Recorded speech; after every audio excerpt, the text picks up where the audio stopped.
What's going on, y'all? Psych Perspectives, Geo Fucks here. And I just voted. You know, again, it's the election season. Primaries are taking place. And, you know, there's so many mixed feelings around election seasons and voting.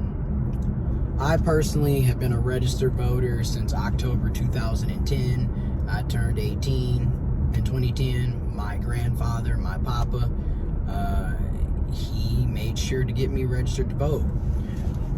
I grew up in a family that was very involved, you know what I mean, politically, socially, labor unions, the local party, local county parties for the political parties. Grew up Democrat. Technically, I'm still a registered Democratic voter.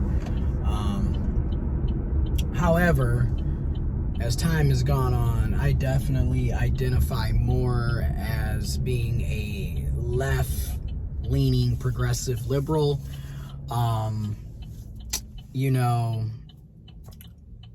but if you're looking at my voting record, I typically vote for Democratic candidates.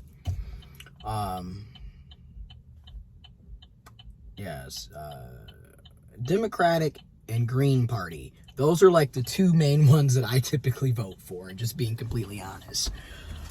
And people have various reasons for why they vote, and people have various reasons for why they don't vote. Me, the way I look at it, and I've been saying this for years, voting is one of the many tools in the toolbox to liberation.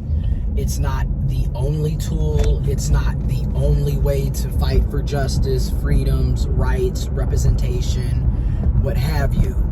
But it's one of the many ways that you can, right? So I don't, you know, I'm not on here to shame folks that aren't voting.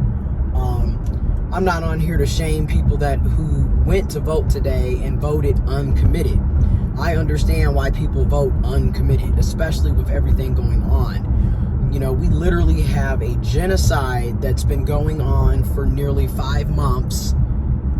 And if we're being honest, what's going on in Palestine has been going on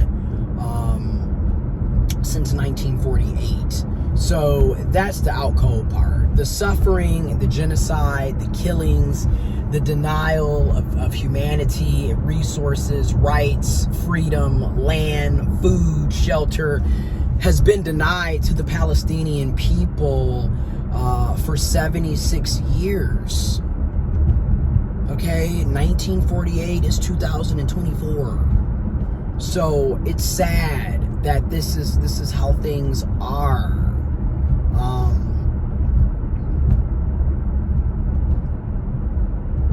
And it shouldn't have to be this way. So I don't blame anybody that's voting uncommitted in Michigan's primary, you know. And then also Michigan, we have an open primary, so you can vote for whoever you want to vote, regardless if that's your political party or not. You can literally come and say, hey, I would like a Republican ballot, a Democratic ballot, what have you, and vote. I know a lot of people who purposely will vote Republican for Nikki Haley, even though they're not Republican, because we have an open primary. So it's all in how you want to look at it, you know. And then I know people who are voting uncommitted. I know people who are voting for the other two Democratic candidates on the ballot. One of them being Marianne Williamson. And then I also know people who are going to still vote for President Joe Biden and Vice President Kamala Harris. So again, now me, again, I am not a single issue voter. I just want to make people understand that. That's where I feel like you're going to continue to have issues at.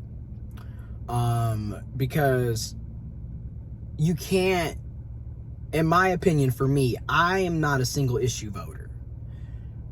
So when I go to the ballot, I'm not just looking at myself or my social identities. I'm looking at other people's lives, situations, social identities. And what I mean by that is, I'm pro-choice. arguably pro-abortion. I'm pro-bodily autonomy. I'm a proud feminist, womanist, whatever you want to look at it as. I'm LGBTQ+. You know, I'm intersex, I'm trans, I'm queer, I'm gay, I'm African American, I'm black, I'm working class. You know, I'm various identities, so I don't vote based off of one identity or one issue. And at the same time, I do more than voting, right? That's a whole nother piece. Like I said earlier, it's only one of the many tools in the toolbox. You know, there's a lot of things. I'm heavily involved at the local and state level with my local county party, local Democratic Party. I do a lot of progressive canvassing, voter education, voter information, volunteering, civic engagement, community outreach, paying it forward, giving back.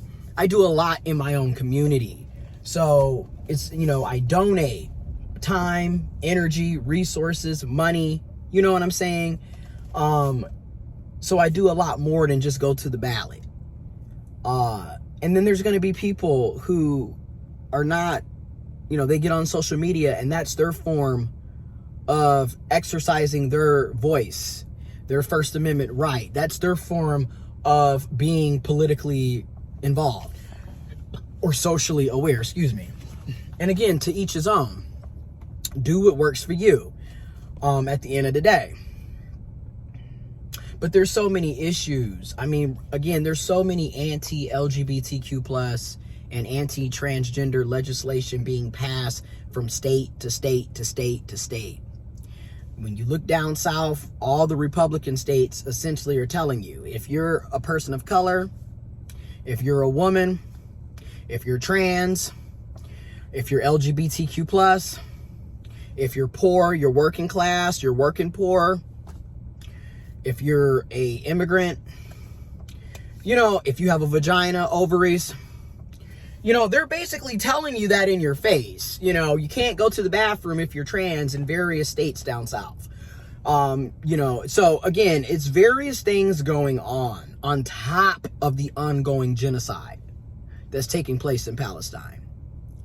And I do think it's very it's inconsiderate, it's rude, it's selfish, and it's just showing how you don't care with, you know, President Biden, you know, eating ice cream and then casually talking about a genocide while eating ice cream. Oh yeah, you might be able to, by next Monday, we can get a ceasefire. Like, that's disrespectful as hell. Like, there's no other way to put it. It's insensitive. It's wrong. And it's just like, again, what the hell is going on here? Part 2 is coming up.